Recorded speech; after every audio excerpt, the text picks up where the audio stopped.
અવાજ આવે છે બરાબર? Hello, okay. ચાલો હવે આજ મળીને આપણે કુલ બે થોડા બાહ્યાત પોઈન્ટ જોવાના છે. એમાં આજનો એક આવી જશે. હલો હલો, હા, ઓકે. એમાં આજનો એક પોઈન્ટ થોડોક અસરકારક છે, નો ડાઉટ. થોડુંક એક પોઈન્ટ બીજો એના પછીનો એ થોડો વીક છે, પછી તમારે મજા પાછી જોરદાર આવશે. ચાલો એટલે જરા ધીરે ધીરે સમજવાની કોશિશ કરજો. ગઈકાલે આપણે કાળા પદાર્થના વિકિરણો જે નીકળે એના પરથી આપણે એવું કીધું કે ભાઈ પ્રકાશ એનો પણ કણ પ્રકૃતિ હોવી જોઈએ, બરાબર? અને એની એનર્જી કેટલી? તો કે E = h × ન્યુ. આ સમીકરણ તો મેં તમને ક્યારનું આપી દીધેલું. આ બધું એક જ થિયરીની અંદર મેં તમને આખું બધું કેલ્ક્યુલેશન બધી બતાવી છે, બરાબર? કે શું હતું ને કણ સ્વરૂપ સ્વીકારાયો હતો અને વિવર્તન થયું ને પછી વ્યતિકરણ થયું ને ફોટો ઇલેક્ટ્રિક અસર થઈ ને પછી એની એનર્જી ગણવાની વાતો થઈ ને આ તે બધું બધી વાતો મેં કરેલી હતી અલગ રીતે. તો આજે ટેક્સ્ટબુક વાઇઝ ફરીથી ફોટો ઇલેક્ટ્રિક અસર, બરાબર, એને આપણે પાછા જોવા જઈ રહ્યા છીએ. ફોટો ઇલેક્ટ્રિક અસર ટેક્સ્ટબુકમાં જરા સિસ્ટમેટિક છે, સમજી. ફોટો ઇલેક્ટ્રિક અસર જરા સિસ્ટમેટિક છે, કઈ નથી બીજું. ચાલો જરા બિનજરૂરી અવાજ છે, બંધ કરજો. ચાલો 1887 માં H. હર્ટ્ઝ નામની વ્યક્તિએ અહીંયા આકૃતિમાં દર્શાવ્યા પ્રમાણે કેટલીક ધાતુઓ પોટેશિયમ, રૂબિડિયમ, સીઝિયમ આવી કેટલીક ધાતુઓ ને પ્રકાશના પુંજ સામે રાખવામાં, પ્રકાશના જથ્થા સામે રાખવામાં, ત્યારે તેમાંથી ઇલેક્ટ્રોનનું ઉત્સર્જન થયું પ્રકાશના કારણે, અને આ ઘટનાને એને ફોટો ઇલેક્ટ્રિક અસર નામ આપ્યું. બાકી મેં તમને કીધેલું કે નિકલ ધાતુ પર આલ્બર્ટ આઇન્સ્ટાઈને કામ કરેલું, બરાબર? પછી આ થોડું વધારે અસરકારક ફોટો ઇલેક્ટ્રિક અસર. આવી ધાતુઓ પર પ્રકાશ આપાત કરતા તેમાંથી એમ કે ઇલેક્ટ્રોન મૂવ થઈને બહાર નીકળ્યા, જેને ફોટો ઇલેક્ટ્રોન થી ઓળખવામાં આવે. ફોટો એટલે પ્રકાશ, લેટિન ભાષામાં ફોટો એટલે પ્રકાશ. ચાલે સર લોકો?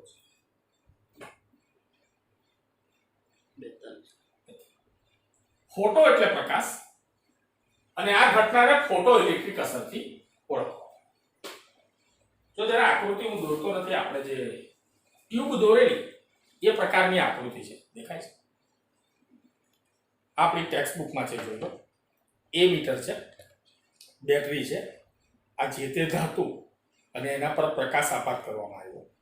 તો આનામાંથી જે ઇલેક્ટ્રોન નીકળ્યો, અહીંયા પેલા સંસૂચક, પેલું જે આપણું સ્પાર્કિંગ થાય એવો પડદો, બરાબર? એટલે પેલો ખ્યાલ આવે કે ભાઈ પ્રકાશ પડવાથી ઇલેક્ટ્રોન નામની વસ્તુ નીકળે છે, આ તરફ જાય છે, બરાબર? અને અહીંયા અથડાવાથી ખબર પડે કે આ ઇલેક્ટ્રોન નીકળે છે, બરાબર? એમાં કઈ બહુ મોટી વસ્તુ નથી આ આકૃતિની અંદર, બરાબર? ઓકે. અને ઇલેક્ટ્રોન જે નીકળે એ સ્વાભાવિક રીતે આ બેટરીના ધન છેડા તરફ ગતિ કરે, બરાબર? એટલે આ અહીંયા અથડાવાથી, બરાબર, ખ્યાલ આવે, બરાબર, કે ભાઈ ઇલેક્ટ્રોન મૂવ થાય છે, ઇલેક્ટ્રોન નીકળે છે, અને ફોટો ઇલેક્ટ્રિક અસરથી ઓળખવામાં આવે, બરાબર? બસ આજે આપણે પ્રકાશના બે સ્વભાવ છે એવું ક્લિયર કરીને આપણે વાત પૂરી કરી દેવાની. જે આપણે ઓલરેડી ક્યારના એક જબરજસ્ત થિયરી મેં તમને આખી આપેલી, અને લગભગ આપણા 2 દિવસ ગયા હતા, એની અંદર 1.5 દિવસ ગયો હતો, બરાબર, એ વાત આપણે પૂર્ણ કરેલી હતી.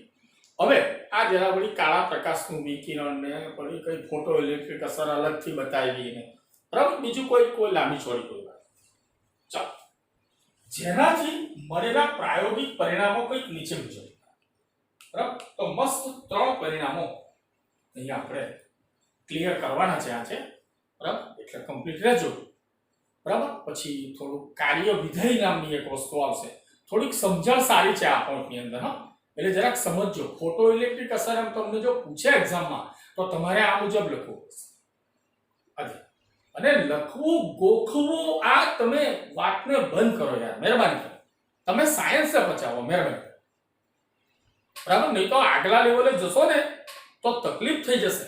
આજે ઇન્ડસ્ટ્રીઓની અંદર બી કેટલી કોમ્પિટિશન છે, કેટલા તમારા દિમાગ તમારી પાસે જોઈએ ને ત્યારે તમને ત્યાં સિલેક્શન આપે છે મોટી મોટી ઇન્ડસ્ટ્રીઓ, બરાબર. આજે આઈઆઈટી લેવલની કોલેજોની અંદર તમારે એન્જિનિયરિંગ કરવા માટે જવું હોય તો કેટલું ભેજું જોઈએ તમારી પાસે. એમાં ગોખણપટ્ટી વાળા તાત્કાલિક ધોરણે બહાર નીકળી જાય. તો આ સમજો, અમારી કાયમી થિંકિંગ છે, બરાબર. અને મારો એક સુવિચાર આજે તમે સાંભળ્યો આ લેક્ચર, એક ગુડ થોટ, સુવિચાર. ખાલી એક નાનું અમથું વાક્ય છે સુવિચારમાં, યુઝ યોર કોમન સેન્સ. બસ આ સુવિચાર, યુઝ યોર કોમન સેન્સ. કુદરતે આપેલી શક્તિઓનો યોગ્ય પ્રયોગ કરો. તમારી સમજણને યોગ્ય દિશામાં વાપરો. બસ આ સુવિચાર છે, use your common sense on. ચાલો, નંબર 1, ધાતુની સપાટી પર પ્રકાશનો પુંજ જેવો અથડાય કે તરત જ તેમાંથી ઇલેક્ટ્રોનનું ઉત્સર્જન. એનો અર્થ એમ કે પ્રકાશ પુંજનું અથડાવું અને ઇલેક્ટ્રોનનું ધાતુની સપાટી પરથી ઉત્સર્જિત થવું, આના વચ્ચે કોઈ જ સમયનો ગેપ હોતો. ઓબ્ઝર્વેશન નંબર 1 કે ધાતુની સપાટી પર જેવો પ્રકાશ અથડાય એટલે તરત જ ત્યાંથી ઇલેક્ટ્રોન મૂવ થઈ જાય. એમાં સેકન્ડનો બી ટાઈમનો ગેપ હોતો, બરાબર. આ હર્ટ્ઝ નામની વ્યક્તિ, આલ્બર્ટ આઇન્સ્ટાઈને તો ત્યારનું કીધેલું, આ તો ત્યાર પછીની વ્યવસ્થિત પ્રયોગાત્મક બાબતો. એણે કીધું કે પ્રકાશ પડે કે એટ ધેટ ટાઈમ ત્યાંથી ઇલેક્ટ્રોન મૂવ થઈ જાય. એમાં કોઈ પણ પ્રકારના સમયગાળા વચ્ચે બગાડ, કોઈ ગેપ નહીં, કશો ગેપ. બરાબર, ક્લિયર? હલો હલો ભાઈ, મ્યુટ છે. હા, બરાબર છે. કોઈ સમયનો વ્યય ના થાય, તરત જ ત્યાંથી ઇલેક્ટ્રોન નીકળે છે. પોઈન્ટ નંબર 2, ઉત્સર્જિત થતા ઇલેક્ટ્રોનની સંખ્યા પ્રકાશની તીવ્રતા અથવા તેજસ્વીતાના સમપ્રમાણ. આમને ક્લિયર થઈ જવું જોઈએ. તમારા પ્રકાશની તીવ્રતા જો વધારે હશે ને તો વધારે ઇલેક્ટ્રોનો મૂવ થશે. ધારો કે તમે સીઝિયમનો ઢગલો લીધો તો સીઝિયમમાં 12મી કક્ષામાં 1 ઇલેક્ટ્રોન. તમે વધારે તીવ્રતાવાળો પ્રકાશ આપત કર્યો તો સીઝિયમના મહત્તમ પરમાણુઓ ઇલેક્ટ્રોન મૂવ. તીવ્રતા જેમ વધુ તેમ ફોટો ઇલેક્ટ્રોનની સંખ્યા સમપ્રમાણ છે. કોઈ ડાઉટ? Hello, clear? ચાલો ફરી ઓકે, સાંભળો. ચાલો સાંભળો, મારે તો પોટેશિયમ, ચાલો પોટેશિયમની વાત કરો. તમે પોટેશિયમની વાત કરો. પોટેશિયમની પણ 12મી કક્ષામાં 1 જ ઇલેક્ટ્રોન હોય, છેલ્લી કક્ષા. બરાબર. હવે તમે પોટેશિયમની પ્લેટ લીધી તો એમાં તો કરોડોની સંખ્યામાં પરમાણુ હોય. પોટેશિયમ કરોડો શું, કઈ 10 ની કેટલી ઘાતની અંદર પરમાણુ, તો તમે પ્રકાશ જે આપાત કરો એનાથી બધા જ પરમાણુના ઇલેક્ટ્રોન નીકળે એવું ના હોય. જો તમારા પ્રકાશની તીવ્રતા વધારે હોય તો વધારે પરમાણુઓ ઇલેક્ટ્રોનો ગુમાવે, અને ઓછી તીવ્રતા હોય તો ઓછા પરમાણુઓ ઇલેક્ટ્રોન ગુમાવે. ઓકે, હલો હલો, હા એમ, બરાબર. એટલે વધુ ઇલેક્ટ્રોન ગુમાવવા, એટલે પોટેશિયમની 12મી કક્ષામાં 1 ઇલેક્ટ્રોન છે તો એ 2 ગુમાવે એવું ના હોય. કેટલા ગુમાવે? 1 જ ગુમાવે, પણ વધારે પરમાણુઓ ઇલેક્ટ્રોન ગુમાવે એમ. ઢગલાબંધ પરમાણુઓ ઇલેક્ટ્રોન ગુમાવે જો તમારા પ્રકાશની તીવ્રતા વધારે હોય તો. એમ આવી વાત છે. ચાલો, કારણ હા બોલો બોલો. હા, છેલ્લી કક્ષાનો ઇલેક્ટ્રોન, કારણ કે અંદરની કક્ષાના ઇલેક્ટ્રોન જે છે એ કેન્દ્રને પ્રબળ રીતે આકર્ષિત થયેલા હોય અને પ્રકાશ પાસે એટલી બધી બી શક્તિ નથી કે એ જબરજસ્ત આકર્ષણમાંથી એ છોડવી શકે. એટલે માત્ર છેલ્લી કક્ષાના ઇલેક્ટ્રોન, બરાબર. ઓકે, ચાલો ફાઇન. આગળ, દરેક ધાતુ માટે કોઈ સૌથી ઓછી લાક્ષણિક આવૃત્તિ ν0 હોય છે, જેને દહેલીજ આવૃત્તિ તરીકે ઓળખવામાં આવે છે. સમય લાગશે, શાંતિ રાખો, ઉતાવળ. સાયન્સને પચાવો, મજા આવશે. કામ તમારા સોલિડ લાગે છે મને, બરાબર. મારી જે 12માની બેચ છે, તમારી જાણ ખાતર કહું છું આ, બરાબર, સો એક્સિલેન્ટ, એકથી એક ભાઈ, બરાબર, એકથી બસ. હજુ આપણે રૂબરૂ મળ્યા નથી વ્યવસ્થિત.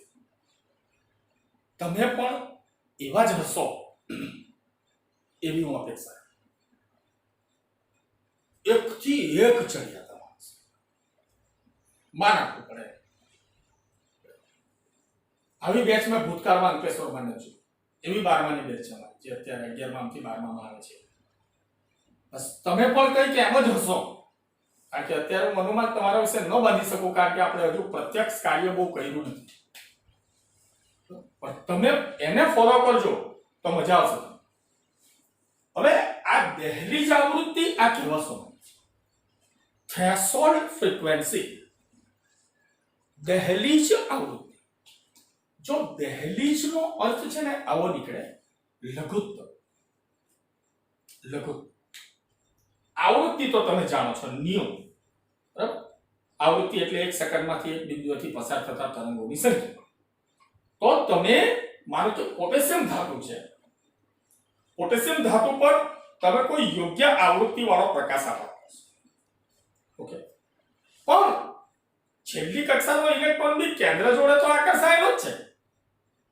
તો તમે કોઈ લઘુત્તમ એવી આવૃત્તિ વાળો પ્રકાશ આપાત કરો કે જેથી ઇલેક્ટ્રોન નીકળે. એનાથી ઓછી આવૃત્તિ વાળો પ્રકાશ જો તમે આપાત કરશો તો ઇલેક્ટ્રોન નહીં નીકળે. તમે સમજો છો કે E = h * ν. ઓકે, એટલે આ ν જો પ્રકાશની આવૃત્તિ હોય તો પ્રકાશ પણ એક ઊર્જાનું સ્વરૂપ છે. ઓકે, હવે h તો અચળ છે. જો તમારું આ વધે તો એ પ્રકાશના કણોની ઊર્જા વધે, અને ઊર્જા વધે તો પેલાને કેન્દ્રમાંથી છોડવાનો ઈઝી પડે.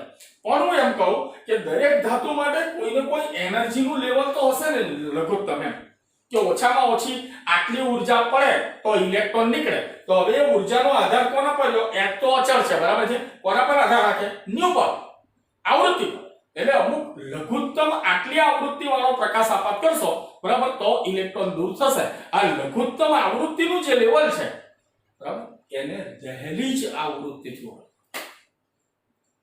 ઓછામાં ઓછી કેટલી આવૃત્તિ વાળો પ્રકાશ આપાત કરતા ઇલેક્ટ્રોન દૂર થશે, એને દહેલીજ આવૃત્તિ કહેવામાં આવે. એનાથી નીચી આવૃત્તિ એ નહીં નીકળે. હા, એનાથી ઊંચી આવૃત્તિ તો નીકળવાનો છે, પણ બોર્ડર કઈ છે એમ, બરાબર, બોર્ડર કઈ છે, લઘુત્તમ માપ કયું છે, બરાબર, એને શું કહેવામાં આવે? દહેલીજ આવૃત્તિ. બરાબર. આમાં કઈ પ્રશ્ન હોય તો જણાવો. Hello hello hello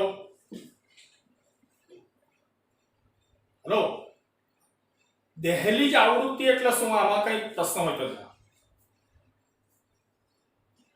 clear? ઓછામાં ઓછી આવૃત્તિ કે જેનાથી ઇલેક્ટ્રોન નીકળે એનાથી ઓછી આવૃત્તિમાં ન નીકળે પણ એનાથી વધારે આવૃત્તિ વાળા પ્રકાશથી નીકળી જાય. તો દરેક ધાતુ માટે કોઈ તો બોર્ડર હોય ને આવી એમ, બરાબર?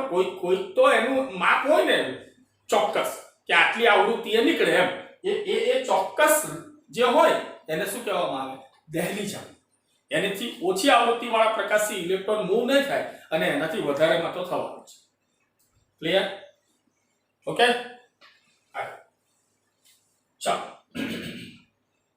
આ આવૃત્તિથી નીચી આવૃત્તિએ ફોટોઇલેક્ટ્રિક અસર થતી નથી. જ્યારે ન્યુ ગ્રેટર ધેન ન્યુ 0 થાય, ન્યુ ગ્રેટર ધેન ન્યુ 0 થાય ત્યારે ઉત્સર્જિત થયેલા ઇલેક્ટ્રોન અમુક ગતિજ ઉર્જા ધરાવતા હોય છે.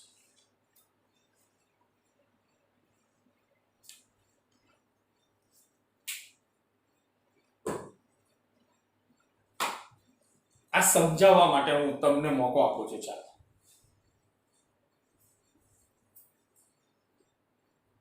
મહેક છે કે મહેક? હલો હલો, હા, તો હવે જણાવો. આ તો ત્યાં કહેવા શું માંગે છે કે ન્યુ ગ્રેટર ધેન ન્યુ 0 જો હોય, બરાબર છે, તો ઇલેક્ટ્રોન અમુક ગતિજ ઉર્જા ધરાવતા હોય છે. આ કહેવા શું માંગે છે? જો તમારા શબ્દોમાં સમજાવશો, ભલે ખોટો પ્રયાસ હશે, મને મજા આવશે. જરા કહો.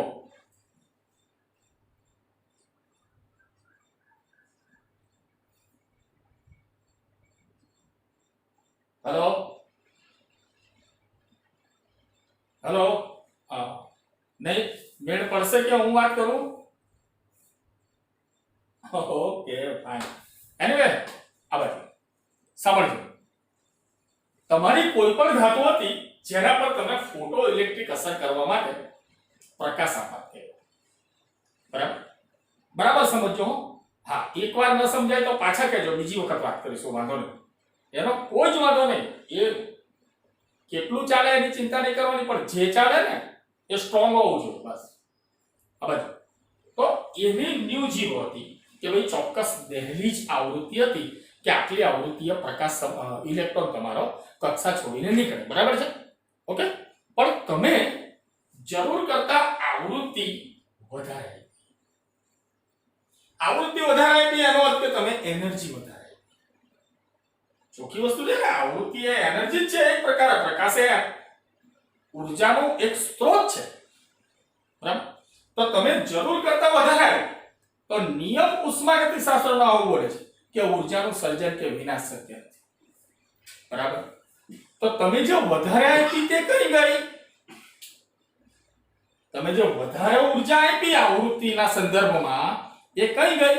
તો કે તમારો જે ઇલેક્ટ્રોન નીકળ્યો, બરાબર, એ ગતિ લઈને નીકળ્યો. એને ગતિ મળી કોના કારણે?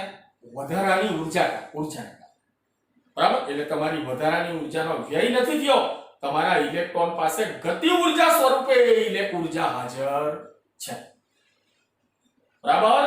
એટલે તમારી ન્યુ 0 કરતા જો તમારે વધારે ન્યુ વાળો તમે પ્રકાશ આપાત કરશો તો એ વધારાની ઉર્જાનો વ્યય નહીં થાય. એ તમારો ઇલેક્ટ્રોન જે નીકળે છે એ ગતિ ઉર્જા સ્વરૂપે એ વધારાની ઉર્જા લઈને બહાર નીકળશે. એની ડાઉટ? હેલો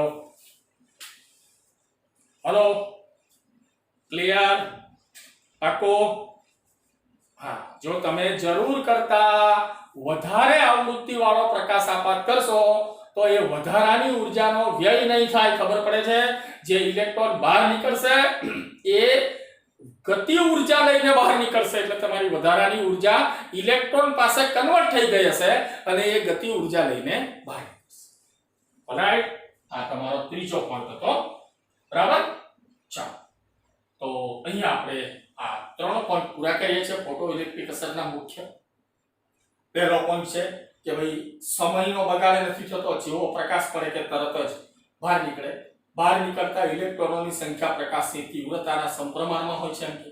અને ત્રીજો પોઈન્ટ તમને એમ કહે છે કે દરેક ધાતુ માટે અલગ અલગ ધાતુ માટે અલગ અલગ હોય દહેલીજ આવૃત્તિ હોય છે. અને જો તમે તમારી દહેલીજ આવૃત્તિ કરતા વધારે આવૃત્તિ વાળો પ્રકાશ જો એપ્લાય કરશો, બરાબર છે, તો તમારો ઇલેક્ટ્રોન જે નીકળે છે એ વધારાની જે ઉર્જા છે એને ગતિ ઉર્જા સ્વરૂપે પ્રાપ્ત કરીને ત્યાંથી નીકળશે. ઉર્જાનો ક્યાંય વ્યય થવાનો નથી.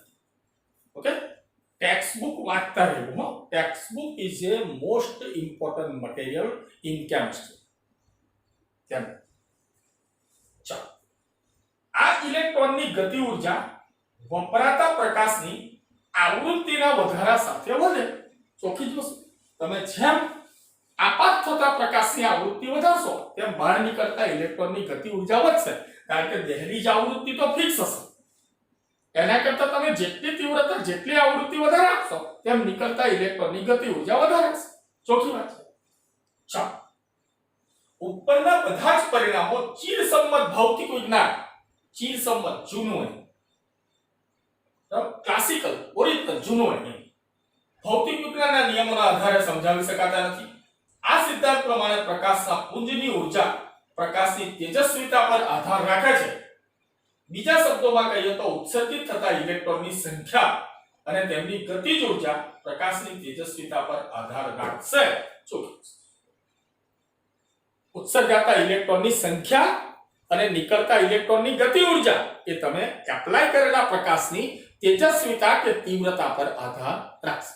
અને તીવ્રતા કોના પર આધાર રાખે તો કે આવૃત્તિ પર. બરાબર, આવૃત્તિ વધારે તેમ પ્રકાશની તીવ્રતા વધારે. ઓકે, ચાલો જોજો. મારે આ પોઈન્ટ આજે પતાવવાની ગણતરી હતી પણ થાય એવું થાય. કોઈક વાર ઊંડે ઉતરી જાય. આ તો હજુ કઈ નથી મિત્રો.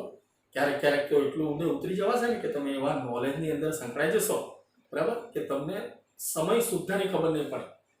બરાબર, કે આ હું એમ. એટલે એક સ્થિર મગજની જરૂર છે. સારું, ત્યારે તમે જ્ઞાની બની શકો. થોડોક વ્યવહાર પોતાનો સારો રાખવો. આથી જેનો વ્યવહાર ખરાબ છે ને ભાષાકીય દ્રષ્ટિએ, બરાબર, એ મગજની અંદર આ ન ટકે. બરાબર, આ સરસ્વતી માતા છે એના માટે બહુ સ્થિર મગજની જરૂર પડે. અછકલા મગજની અંદર આનો બરાબર સમાવેશ ન થાય.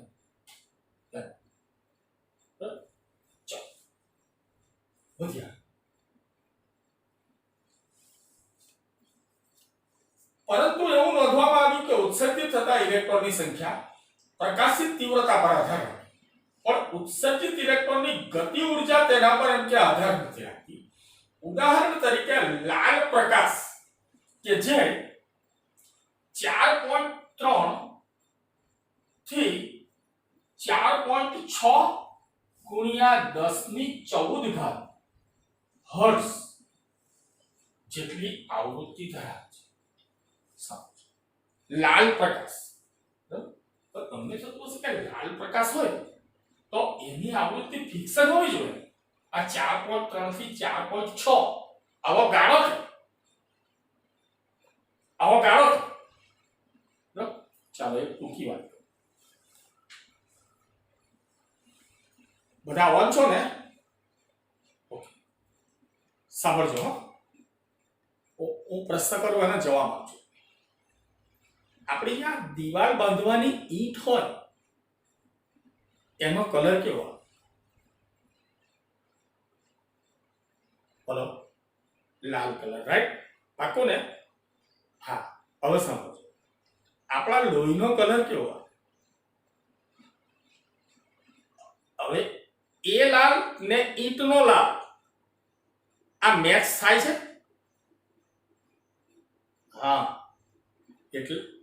એટલે લાલ કલરમાં બી અમુક ગાળો છે. બરાબર, કે આ બધાને આપણે લાલ જ બોલીએ.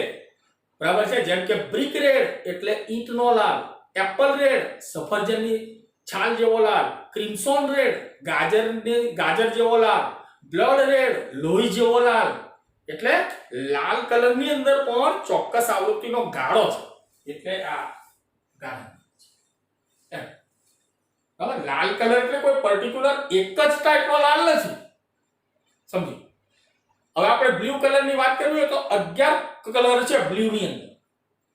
સ્કાય બ્લુ ને નેવી બ્લુ ને આ ને તે એવા 11 ટાઈપ છે. એટલે એક આવૃત્તિનો ગાળો હોય એમ. ચાલો આગળ વધીએ. ની કોઈ પણ તેજસ્વિતા આ લાલની કોઈ પણ તેજસ્વિતા પોટેશિયમ ધાતુના ટુકડા પર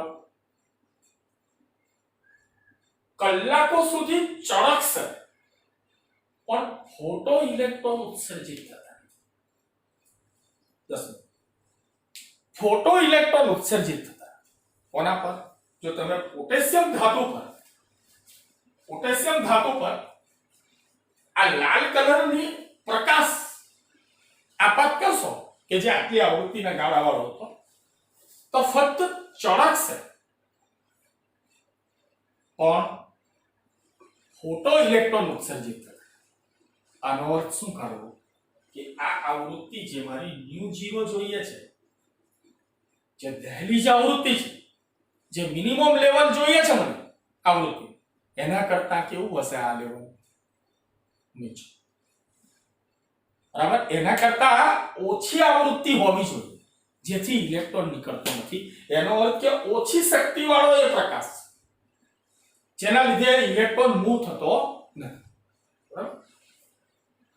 પરંતુ ફોટો ઇલેક્ટ્રોન ઉત્સર્જિત થતા નથી, પરંતુ નબળો પીળો પ્રકાશ 5.1 થી 5.2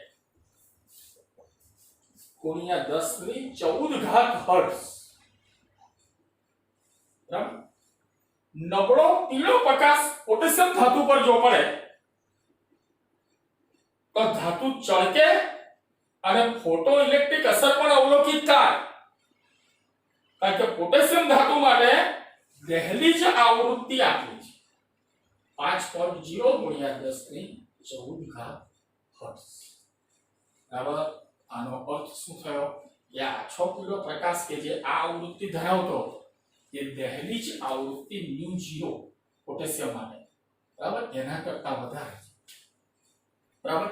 તો ફોટો ઇલેક્ટ્રોન બહાર નીકળશે પોટેશિયમ ધાતુમાંથી અને જે થોડી ઘણી ઉર્જા વધારે બોલે આવૃત્તિ સ્વરૂપે, બરાબર, એ તમારો ઇલેક્ટ્રોન ગતિ ઉર્જા લઈને બહાર નીકળશે.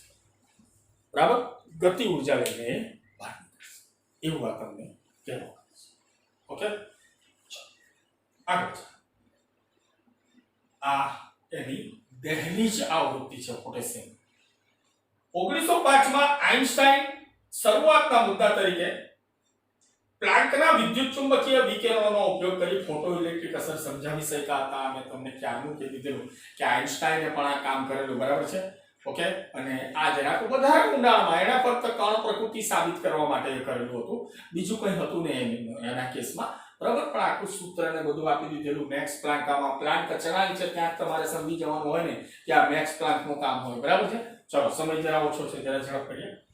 ધાતુની સપાટી પર પ્રકાશના પુંજનું ચળકવું આ ઘટનાને પ્રકાશના પુંજ ફોટોન વડે નિશાનગત કરી શકાય. બરાબર? પ્રકાશના કણ વડે નિશાનગત કરી શકાય, શૂટિંગ કરી શકાય. એમ કહેવાય કે તમે ઇલેક્ટ્રોનને શૂટ કર્યો એમ પ્રકાશના કણ વડે. બરાબર? ઇલેક્ટ્રોનને શૂટ કર્યો. અને આપણે ભૂતકાળમાં એવું કીધું કે ઇલેક્ટ્રોન કણ નીકળી ગયો એના સ્થાને પેલો પ્રકાશનો કણ ગોઠવાય ને કણનું સ્થાન કણ લઈને, આવી વાતો પણ મેં તમને કહી. ચાલો, જ્યારે પૂરતી ઉર્જાવાળા ફોટોન ધાતુના પરમાણુના ઇલેક્ટ્રોન સાથે અથડાય ત્યારે તે તરત જ તેની અથડામણ દરમિયાન તરત જ તેની ઉર્જા ઇલેક્ટ્રોનને આપી દે. બરાબર? અને ઇલેક્ટ્રોન કોઈ પણ જાતનો સમય બગાડ્યા વગર કે મોડું કર્યા વગર શું થઈ જાય છે? ઉત્સર્જિત. બરાબર? મોડું કર્યા વગર ઉત્સર્જિત થઈ જાય. આપણા મેઇન પોઈન્ટની અંદર આવી ચૂકેલું છે. ચાલો, જેટલી વધારે ફોટોનની ગતિજ ઉર્જા તેટલી જ વધારે ઉર્જાની બદલી થાય અને તેટલી જ વધારે ઇલેક્ટ્રોનની ગતિ ઉર્જા. આ તમને સમજણમાં આવી જ જવું જોઈએ કે તમે જેટલી વધારે ઉર્જાવાળો પ્રકાશ આપશો તેમ ઇલેક્ટ્રોન સાથે ઉર્જાની બદલી વધારે થાય તો ઇલેક્ટ્રોનને આકર્ષણમાંથી છોડવવા માટેની જે લઘુત્તમ ઉર્જા છે એને તમે μ0 દહેલીજ આવૃત્તિ કહેશો. પણ એનાથી વધારે આવૃત્તિ, એનાથી વધારે ઉર્જા, બરાબર, તો એ ઇલેક્ટ્રોન પછી એ ઉર્જા લઈને નીકળે. એ ગતિ ઉર્જા સ્વરૂપે આપણે ક્યારનું કહી દીધું. બરાબર? એ તમારી ગતિ ઉર્જા સ્વરૂપે બહાર નીકળે. ચાલો બીજા શબ્દોમાં કહીએ તો ઉત્સર્જિત થતા ઇલેક્ટ્રોનની ગતિ ઉર્જા વિદ્યુત ચુંબકીય વિકિરણની આવૃત્તિના શું હોય છે એમ કે સમપ્રમાણ. તમારી કેટલી ગતિ ઉર્જા લઈને ઇલેક્ટ્રોન નીકળશે તો કે તમે કેટલી આવૃત્તિ વાળો પ્રકાશ આપાત કરો છો એના સમપ્રમાણ. બરાબર. અથડાતા ફોટોનની ઉર્જા બરાબર h ન્યુ થશે. h ન્યુ થશે. ઉર્જા h ન્યુ થશે. ચાલો ઇલેક્ટ્રોન ઉત્સર્જિત કરવા માટે ઓછામાં ઓછી જે ઉર્જા જોઈએ એને h ન્યુ 0 દહેલીજ આવૃત્તિ અને h ન્યુ 0 એ દહેલીજ ઉર્જા અમુક લઘુત્તમ ઉર્જા કે જે ઉર્જાથી ઇલેક્ટ્રોન બહાર નીકળે. ચાલો જેને કાર્ય વિધેય W0 પણ કહેવામાં વર્ક ફંક્શન કાર્ય વિધેય W0 થી પણ હોય. ભૂતકાળમાં જ્યારે સેમેસ્ટર સિસ્ટમ હતું ત્યારે 11મા ધોરણની અંદર કાર્ય વિધેયનો પ્રશ્ન પૂછાય કે કાર્ય વિધેય એટલે શું. બરાબર. તો કે દહેલીજ ઉર્જા કે જે ધાતુમાંથી ઇલેક્ટ્રોનને ફોટો ઇલેક્ટ્રોન સ્વરૂપે બહાર કાઢવા માટે આપવી પડતી ઉર્જા. ચાલો તેનો તફાવત આટલો h new minus h new 0. ખ્યાલ આવ્યો? આ બાજુ હોય આ તમે આપેલી કુલ ઉર્જા માઈનસ આ ઉર્જા તમારા ઇલેક્ટ્રોનને કેન્દ્રના આકર્ષણમાંથી છોડવા માટેની જરૂરી ઉર્જા. તો જે વધારાની આ મળી તમારી બરાબર એ તમારી કોણ તો કે ગતિ ઉર્જા જે કોણ લઈને નીકળે ઇલેક્ટ્રોન લઈને એ તમારી ગતિ ઉર્જા. ઇલેક્ટ્રોનની તબદીલ થતી ઉર્જા તબદીલ બદલાતી ઇલેક્ટ્રોનમાં ફેરબદલી પામતી ઉર્જા સંચયના નિયમને અનુસરીએ તો ઉત્સર્જિત ઇલેક્ટ્રોનની ગતિ ઉર્જા નીચેના પ્રમાણે આપી શકાય કે h ન્યુ બરાબર h new 0 plus 1/2 me v square. બરાબર. આ તમારું એક જોરદાર સૂત્ર.